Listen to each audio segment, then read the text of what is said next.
Hello and welcome to Wednesday's Knots Today with me, Mark Dennison. Thank you for joining us. Here's what's coming up on the show, and today we'll be looking back at our reporter Jack Sims being put through his paces by a 77-year-old calisthenics instructor.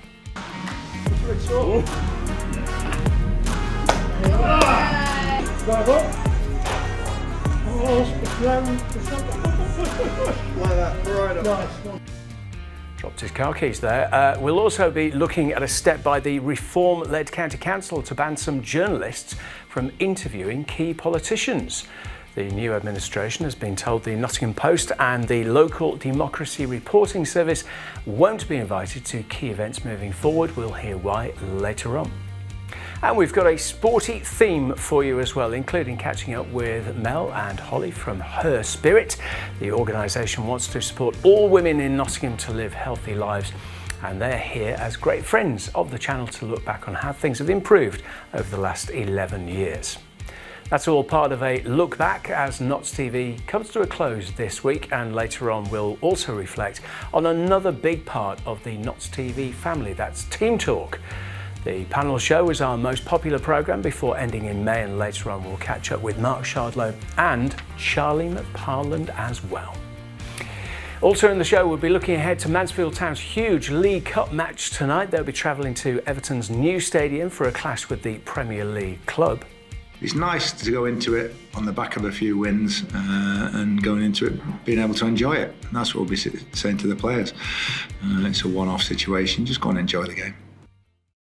So all of that and plenty more coming up for you, but firstly it's time for some great guests, and we're talking all things women in sport as we catch up with Mel Berry and Holly Woodford from Her Spirit. The organisation encourages all women in the city and county to live healthy lives, and both Mel and Holly have been great friends of Knots TV. They're joining us now to look back on how things have improved over the course of the 11 years that we've been on air. Look at them both. Hello. Hey Mark, good to see you again. You too. Have things improved, fitness-wise, for the population, over the last 11 years? I think if you're honest, no. We still have a 5% gender gap. That's the difference between men and women. We then look at 2/3 of girls still drop out of physical activity. So there is still a significant issue and a problem that we're trying to solve. I think the good thing is women's sport is a lot more popular. You look at the success of the women from a Euros point of view, you've got the Rugby World Cup in this country. So the visibility of women's sport is much greater than it was 11 years ago. Okay, so more work to do, but some strides have been made. I was wondering, Holly, just for you two personally, as well as what you do as an organisation, you must be exhausted, frankly, because every time I see you, you're doing this, that and the other, and running this. Excuse the pun. Yeah, absolutely. And there's an amazing picture, obviously on the screen, where you can see where Mel and I actually raised £85,000 for breast cancer now.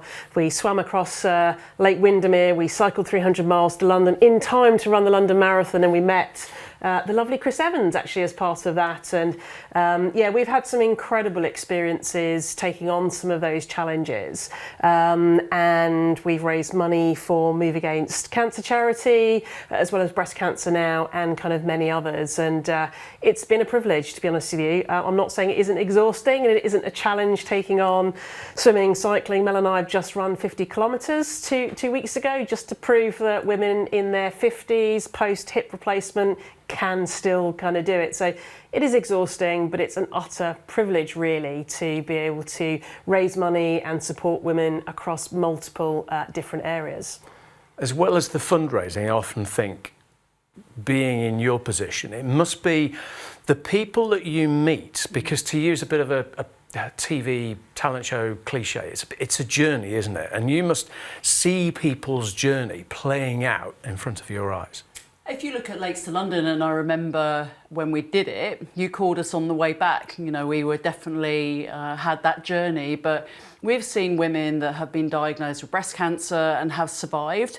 And the story that we want to tell, it's to iterate is, look, physical activity can reduce your chances of getting breast cancer. But the key thing is, if you're a woman on a breast cancer journey, then it can reduce your chances of getting secondary by up to 50%. Meeting people like Chris Evans and Donna Fraser, on, that London Marathon day, are amazing, but I would say my 11-year journey of watching real people take on challenges and succeed and see them thrive and think they're invincible and they can take on the world, and it has been a privilege, and many years to come. We'll keep in touch with us. Yeah, it's the mental health side of it as well as the physical, isn't it? I mean, you must see, I don't know, just a change in someone's confidence, someone's outlook as well.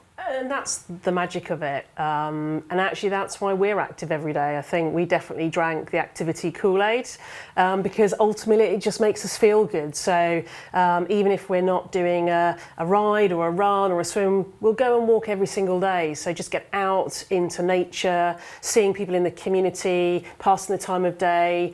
It's great for your mental health. And I think that's a really big reason why, a vast proportion of people do it. And we know, particularly for women, have quite high rates of anxiety.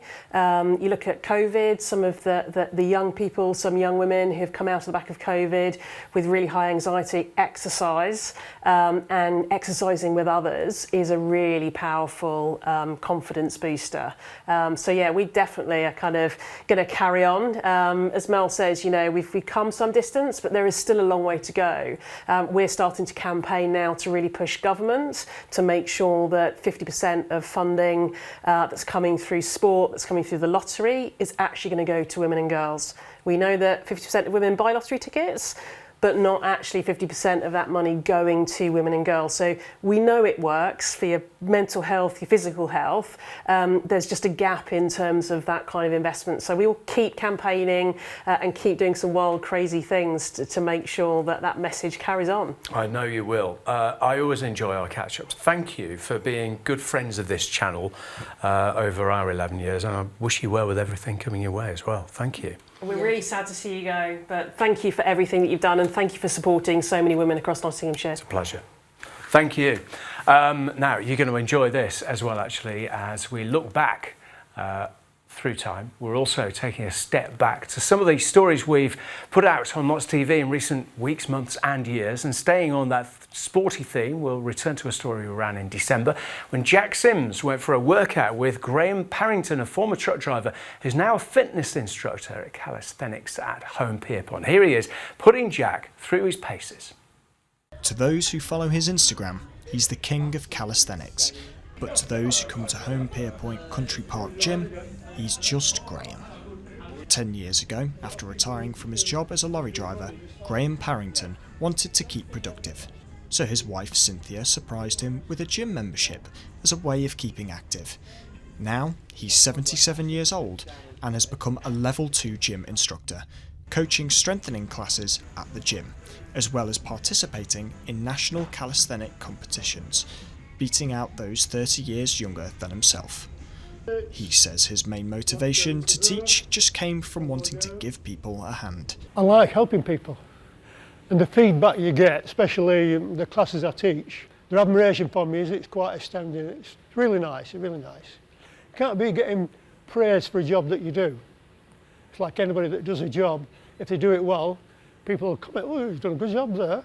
If I were doing something, I did it well. It's the way I was brought up.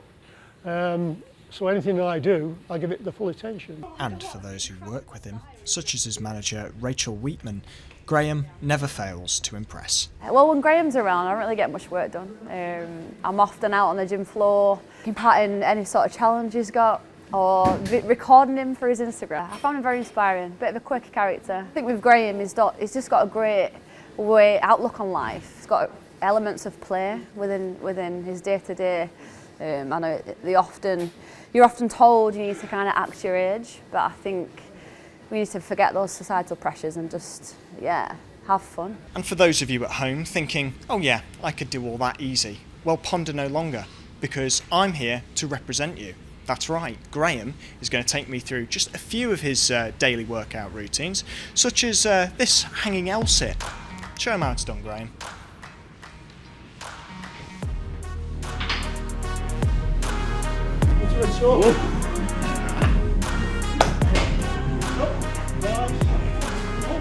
Go down slowly, control it, control slowly.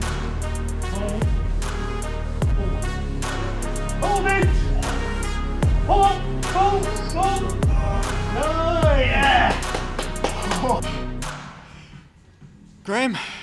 have I done? Surprisingly well. I'll take that. Well, I think I've done all I can here today. Graham, feel free to hang around. This has been Jack Sims for Nuts TV. Amazing.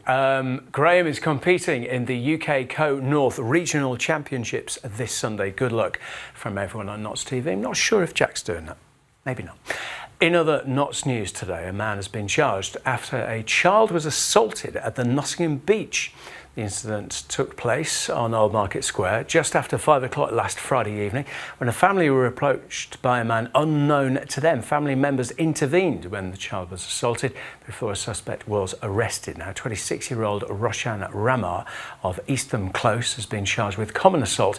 He'll appear at Nottingham Magistrates Court next month.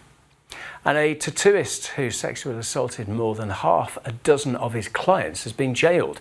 Ashley Lilliman repeatedly attacked each of his victims while he was tattooing them, either at a Mansfield shop where he was working or at his home studio. His crimes came to light after a victim spoke to a relative before he was arrested and eventually admitted to 14 separate counts of sexual assault. Lilliman of Hocklow Avenue in Chesterfield was jailed last week for more than 6 years. Short break coming up. When we come back, we'll be continuing to look back in time and celebrating Team Talk's big success right here.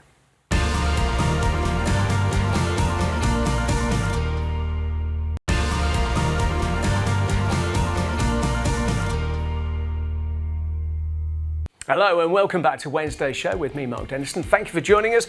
Here's what's happening in Notts today. And firstly, the Reform Administration at Nottinghamshire County Council has banned some journalists from interviewing senior politicians.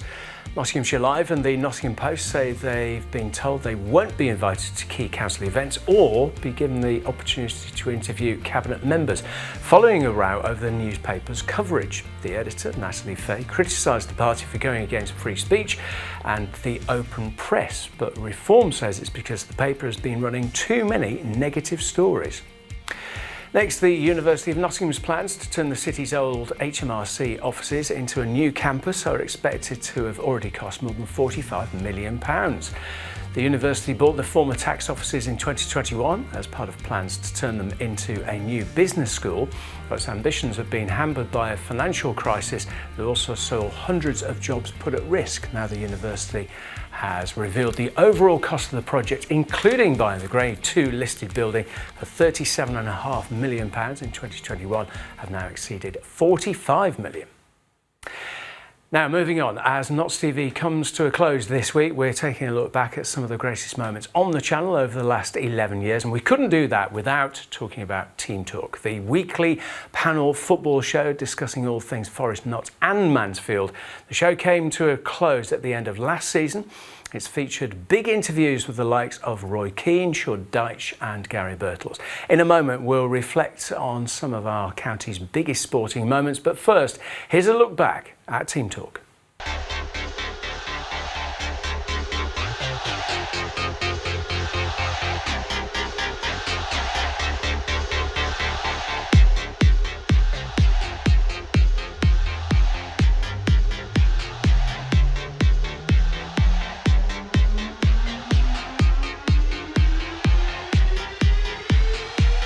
Don't miss Team Talk on Wednesdays at 8 p.m, the only show on television dedicated to your football club, with top local pundits and guests. That's Team Talk, Wednesdays at 8.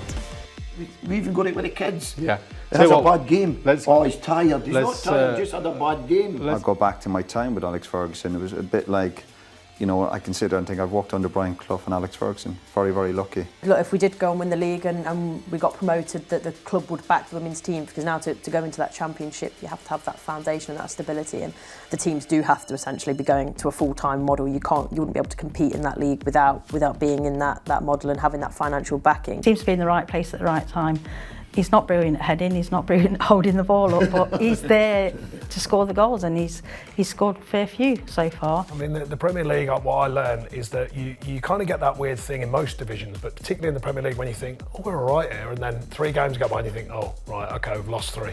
I'm looking at you, I'm not a stats man, as you well know, but the Tranmere game's very interesting. Talk about the goals, right? One was definitely offside. Second one, he caught the ball, put it down, good finish with Crowley. The third one, Jody Jones cuts in. puts a cross in, and flies in the top corner. I've done it myself. And I think I'll be waiting for the text after. Yeah, give it a yeah. Sorry. That phone is So ringing. very You got professional.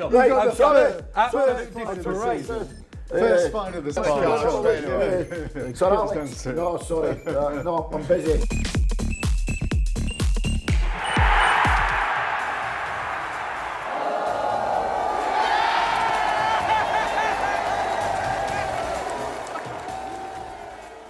And joining us now to look back at those 9 years of Team Talk on Notts TV, we have host Mark Shardlow and regular panellist Charlie McParland. Good to see you both, gents. Thanks for coming in our final week. We'll come on to some of the highlights for each of the three clubs in just a minute, but I wanted to ask you both about your own personal highlights. What have they been, Mark? Well, we have a few arguments on air, me and Charlie, but... Do you really?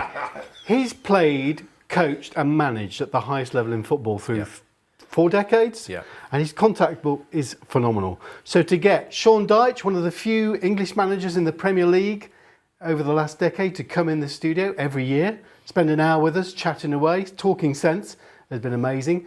To get David McGoldrick, star player at Notts County, who they should never have let go, come in the studio during the season, absolutely amazing, to give an insight on what it's like to play in League One, League Two. And to get Nigel Clough ahead of the season, again, in this studio for an hour, manager of Mansfield Town, phenomenally successful over the last couple of seasons at Mansfield Town. They're the highlights to me, to be able to chat about local football with people at the heart of it. Amazing. Yeah, well said. Charlie, what about you? Well, I'm a bit the opposite with that one. Like, I think we've had some wonderful guests on here. Honestly, we just went through some of them. That's only some of them, and like with John Robertson. But the highlight of me is the people that I've been involved with at Notts TV for the 11 years. We had Team Talk 2 years. Is the presenters, Mark Webster, Ian, Mark, all the people who work here, Gemma, Nicky, Chris, all the people that have been at Notts TV. What a fantastic environment. Because I'm come from the football world, I know these people. I'm used to them, like, and I can sit. But for me, it was just like a family, Notts TV, and I loved it coming in every week to talk about football. And I built up really good relationships with the presenters, from Mark for the start, Ian, then Mark for the last few years, and that is wonderful. I thought it was great, and I'm really sad. I loved it. I really looked forward to it. Yeah, well, that's great to hear. And I thought the people at Notts TV were brilliant. Yeah, absolutely. Well, brilliant. thank you. Let's talk about the clubs. I mean, some of this is fairly obvious, but Mark, let's talk about Forest firstly. And I suppose some of their highlights have been pretty recent, really. Yeah, can I just give a broad brush, really? I think for me, you know, starting here after COVID, the biggest change around the city of Nottingham and the town of Mansfield is that nowadays, aside from match day, you can go into Nottingham, you can go into Mansfield, see people wearing the shirts. Kids are wearing the shirts of Forest, Notts County, and Mansfield Town, because the clubs have given supporters, the town, the city, something to shout about. And we've been starved of that for a long time during Team Talk. We had some barren years, just the last 3 or 4 years, Forest, phenomenal. Who knows where they can go, but enjoy it, make the most of it whilst you can. You've seen what has happened at Leicester. You remember what happened after Cloughy left in the late 80s. Things can change quickly. Notts County back in the Football League. Mansfield Town back-to-back in League One. It's been a tremendous time. But Forest, I mean, the sky's the limit, really. But also, there's a big trapdoor as well. So it's going to be a fascinating 12 months, really, to see what happens at the City Ground. Yeah, I mean, European football for the first time in 30-odd years. And like you say, that brings with it challenges, doesn't it, Charlie? To juggle the Premier League with all of its challenges. You find the teams that play in Europe, especially on the Thursday, normally have a tricky time when they come back to play on the Sunday. And this is where they need lots of players, not just players, good players. So if they've got 6, 7 sitting on the bench, they've got 7 players who can go on that pitch, and you take the other 7 off, and it's not going to affect the team. They have to be at the same level. You know, you have to have 20 odd top players not just putting subs on to see games out. You know, right, if you play the team on a Thursday, you can make 6-7 changes on the Sunday and you can be as strong as what you were on the Thursday. Yeah. If not, you're going to have a right struggle. We need to mention Mansfield. Of course, they got themselves promoted, and they seem, early days in this season, they seem to be making some nice strides in League One. I don't know if you agree, but I think just staying in that division for a second season will be another big achievement. It's small steps, I think, for a team like Mansfield Town. They've opened the Bishop Street stand, the ground's looking better, the crowds are sustaining, if not building. The team is probably marginally better than last year, but they're only an injury or two away from having a difficult season. Yeah. So if they can stay in that division and build again, I think that's an achievement. For me, no, I totally agree with you. The teams that they're competing against in there, that League One now, you wouldn't believe some of the finances of the teams in League One. It's they're competing against big boys. I'm afraid I'm going to have to do Mark's trick and hold up my hand. Oh, don't you start on that. Like, sorry. Sorry to do it, Charlie. 3-4 years, that's all you see. My hand. My face, like every Wednesday. Thank you, gents. Appreciate you coming in. Thank you, and thanks to everyone for watching Team Talk over the last 10, 11 years. We've loved your support and contribution. Thank you. Time for some more sport now, and we'll start with Mansfield Town, who travel to Everton's new stadium tonight in the second round of the EFL Cup. The Stags are the first lower league side to travel to the Hill Dickinson Stadium and head into the match as firm underdogs, separated by 2 tiers of English football from this evening's opponents, a task which Nigel Clough hopes his players, above all else, will enjoy. That really makes it the stadium, because, you know, we're the first team in history to play a competitive cup game there, and nobody's been to the ground, and we don't know if we'll ever have the opportunity to go again, certainly in a competitive way. So it's a brilliant tie. It's nice to go into it on the back of a few wins, and going into it being able to enjoy it. And that's what we'll be seeing. Nottingham Forest fans will be getting their passports ready for a European adventure, and on Friday they'll find out where they will be going.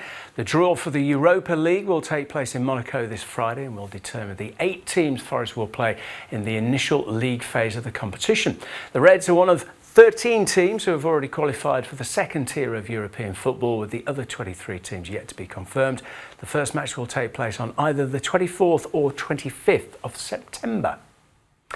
Time now for your picture of the day. This one taken at Samson Woods near Papawit Pumping Station. Thank you to Steve Plewinski for this lovely shot and for all of the ones we've used over the years, Steve. Weather-wise, in some ways feeling a little bit more autumnal. 1 or 2 showers around today, down to 12 degrees overnight tonight. Tomorrow, similar highs of 21, lows of 12 again, and Friday, temperatures down a little bit, 20 degrees with lows of 12. 1 or 2 showers around and sunny spells in between, similar into the weekend, and the sun sets at 8 p.m. Lights drawing in. Thanks for watching as ever. Emma and I will be back at the same time tomorrow. Bye-bye for now.